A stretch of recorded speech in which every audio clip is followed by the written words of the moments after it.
2 dingen tegelijkertijd. Niet alleen het gesprek met Robinson, die u gewoon voor de radio kan behoren, maar we behandelen ook via de webcam, ja, de heuse webcam, een ander probleem. Dus tune in op radio1.nl. Dit doe ik eigenlijk ook een beetje om mijn voorzitter Dominic Weesje te pesten, want ik heb wat meer redactionele ondersteuning gevraagd. En daar gaat hij nu over nadenken. Dus dit is een soort, net als een vakbond, een soort drukmiddel, een vakbond van radiopresentatoren. Want op 12 oktober zou de Tweede Kamer namelijk stemmen over de wet regulering prostitutie, de WRP. En deze WRP, daar ben ik een beetje ingedoken, en die heeft vreselijke gevolgen voor camgirls en camboys. En als de altijd bemoeizuchtige overheid zich er weer eens mee gaat bemoeien, gebeurt er onder andere het volgende. Prostituees zonder bordeelvergunning worden strafbaar. En dat geldt ook voor thuiswerkers. Camgirls worden ook verplicht om een bordeelvergunning te hebben. Een bordeelvergunning als je voor een camera hangt.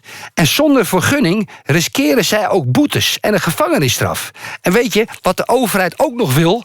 Dat een vrouw die thuis werkt voor een webcam een plakkaat op de voordeur zet dat ze een camgirl is. Dat wordt met de dag gekker.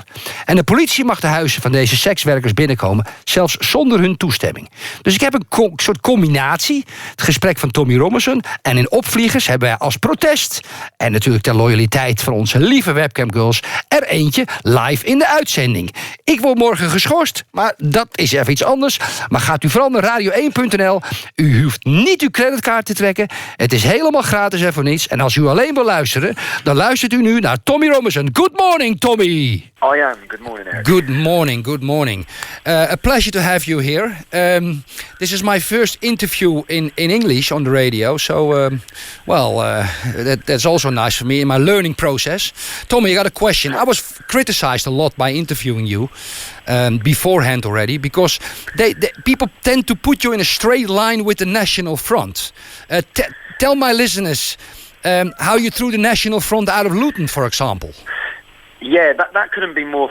That couldn't be more far from the truth. I oppose racism. I have done all my life. The National Front in Britain are opposed to anyone that's not white. When they tried when we first started the United People of Luton 6 years ago, which is what turned into the English Defence League, when they turned up, they were physically kicked out of our demonstration, and we've had a long-going stance against that. Yes, I hate racism. Yes, and that's just misinformed. And what it is it's purposely done in order to put us into a box and to stifle the debate. Are you actually saying that they're framing you to be a racist? Yeah, well, racist. If they call you a racist, they don't have to argue or debate your points. Yeah, correct. So it's a weak, cowardly way out of the argument. Yes, but that's worn off now. People have seen through that after 6 years of leading the English Defence League. People who have actually listened to what I'm saying, not what people say I'm saying. Yeah. Listen to what I'm saying myself, and anyone can see that. And you have been talking at Oxford, I've seen. And if you talk at Oxford University. Yeah. I talked at Oxford University. I'm also addressing 3 other universities next month. So. All right. Tommy, next question. But just coming back on this thing, there are photographs on internet with people from the English Defence League with Nazi items and tattoos on their body, and you're also taking distance from these people also, I presume. Can you confirm that? I despise them. Despise them. Okay. Islamism, Nazism, opposite sides of the same coin. Okay. There's no place for Jew hatred. There's no place for racism in any of the organisation. Those pictures are old. When the English Defence League first formed, it was a nationalistic organisation and it attracted all sorts of people. Now, purity can only come with time. We had to battle within the organisation to keep the far right out, and so that they didn't get control of the movement. And it was an ongoing battle for 4 or 5 years. Yes. And so... But there's never been a space for them, and there will never be a space for them in anything I'm involved in or anything I'm taking part in. Okay, fair enough. We got that point because some of the journalists here, some people still like to put you in the English Defence League and that kind of extreme kind of thing. But let's go over why you were in Holland today. You were talking at the Pagida manifestation. Why is that? Because I've watched from home with the development of Pagida, the fact that they've demonstrated every single Monday for 52 weeks, and they've gained 20,000, 30,000, 40,000 people on the streets. People have now. I watched we were before our time with the English Defence League. We were the only organisation really taking to the streets to oppose the Islamisation of our country. Now, over the last 18 months, I've watched the development of Pagida. This weekend, there's people demonstrating in Poland, across Europe, and it's been forced upon people now with the current invasion crisis that's happening. And I went because I wanted to meet the leaders myself of Pagida. I wanted to see the people they are. I wanted to see their plans. And I think we need unity in Europe, because the decisions that are being made in Germany, the decisions that are being made are going to affect all of us. Yeah. We have free movement across Europe. So if Germany wants to house 1.5 million Muslim refugees and they want to bring their family in, that makes up to 6 million in 1 year, then they can come freely to all of our countries.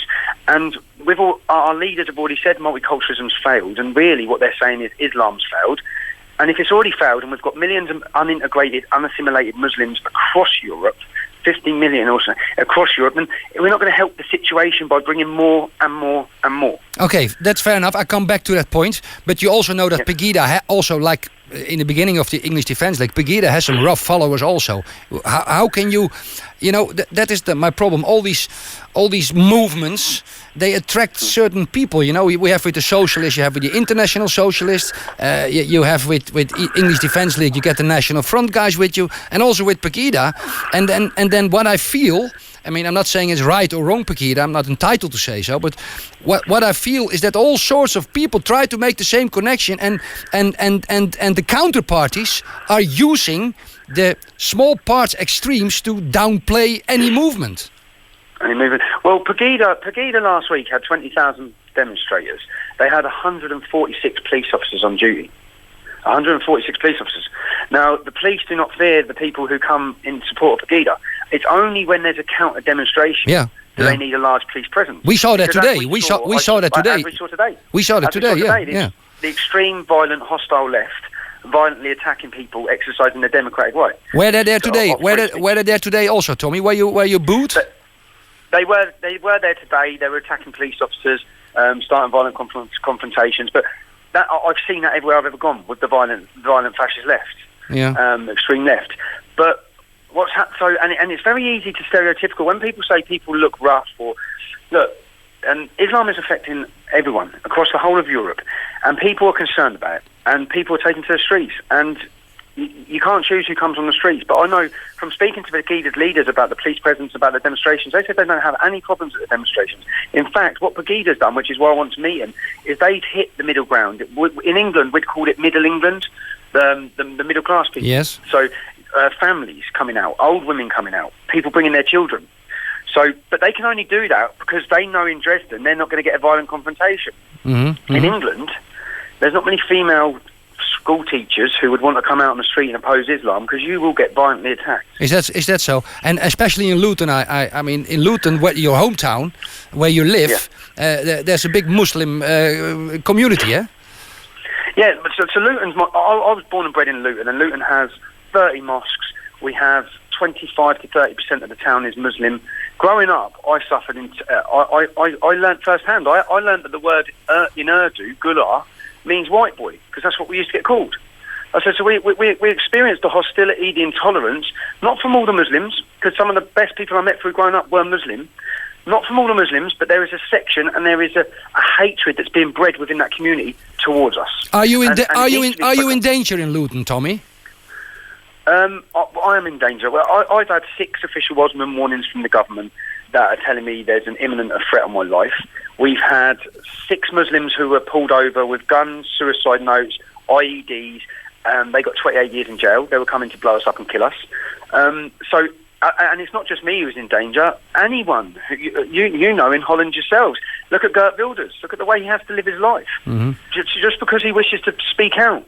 We should be free. We should be free at any time in Europe. I second that. To make criticism of an ideology. But what is your family? What is your family? Your wife, your children? Is there another moment they say, Tommy, this is enough, we go?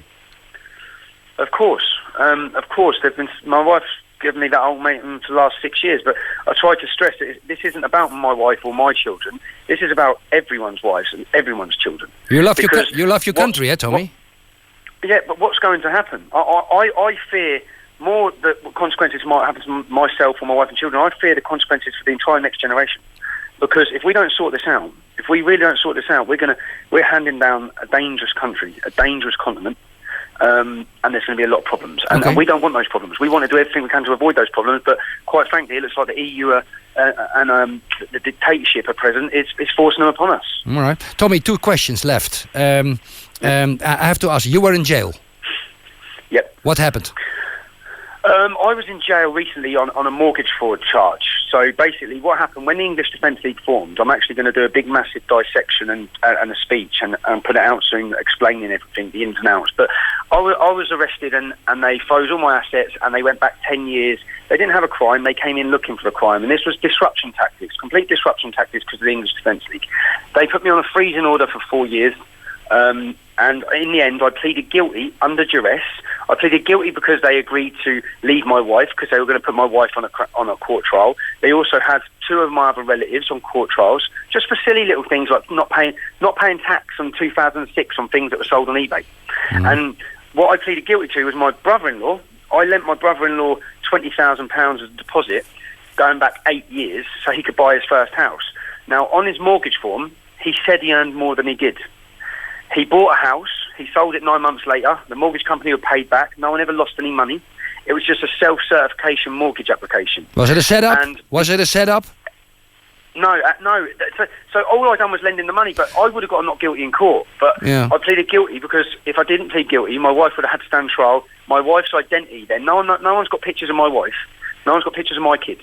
I've managed to do that. I've managed to keep her completely out of the public sphere, and then they were going to have her walking into a Crown Court trial with the press, media, Muslims, and I had to make a choice between my family's security. And to be honest, I'd rather sit in jail myself for 6 months or a year to know that my wife's okay. Tommy, I understand that. You got stabbed by a knife in jail, weren't you? I got set up. So I've been put into prison. I'm a high profile person. They know there was an imminent threat against my life. Each time I've been into prison and moved around from different prisons, they've tried to put me on wings with terrorists. I've been locked in a room and violently beaten. I lost my teeth. My eyes were battered. And on this most recent one, I was about to get done with boiling water by a Somalian prisoner. So, and it's not a fluke. They've gone against every protocol to keep me safe. Mm-hmm. They've gone against it purposely. So for me to say that they want me dead, they did want me dead. Mm-hmm. And that is because, which is again in this speech I'm going to make, that mortgage fraud trial that I just spoke to you about, they've hit me for £125,000. I've had to sell my family's house in a crime that they said there was no financial benefit. There was no benefit to me. I just lent someone a deposit. They took £125,000 off me. And if I didn't pay that £125,000, if I wanted to agree to work with them, to work with our security services, then I wouldn't have had to pay that money. Tommy, blackmailing me. Tommy, last question. Is England going down the drain? Not just England, Europe. Freedom's going down the drain. Tommy Robinson. Freedom's going down the drain. Tommy Robinson, may I thank you for this conversation. I hope we can call you once again in the near future. And, anytime. And good luck. Very much. Good luck with your family, sir. Thank you. Thank you. Bye bye. Cheers. Bye. Opvliegers.